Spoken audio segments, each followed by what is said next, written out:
Welcome to the Rim Break Rodeo. We hope this video helps. You start by lowering heat and preventing further damage. Set the iron to a safe low or steam setting appropriate for the fabric. Lay the garment flat on a thick towel so you distribute pressure away from the shiny area and place a clean cotton pressing cloth over the spot. Once done, press gently, don't glide, so you lift fibers instead of compressing them.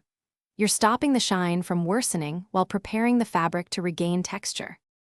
Next, you work to open and relax the compressed fibers. Hover the iron or use steam bursts from about 6 to 8 inches above the fabric rather than pressing directly. Make sure to brush the area gently with a soft clothes brush or a clean toothbrush in short strokes to lift fibers. This helps restore the nap that was flattened by heat. After steaming and brushing, pat the area with a slightly damp cloth to set the fibers upright and allow a minute to cool before checking results. You finish by evaluating and protecting the fabric.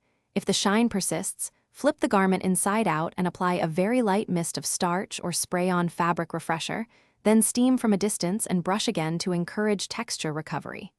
Make sure to avoid returning to high heat. Repeat gentle steam and brushing instead. If the fabric is delicate or the shine deep, consider a professional cleaner. If things go wrong and shine increases, Thanks for watching. Consider subscribing if we helped you.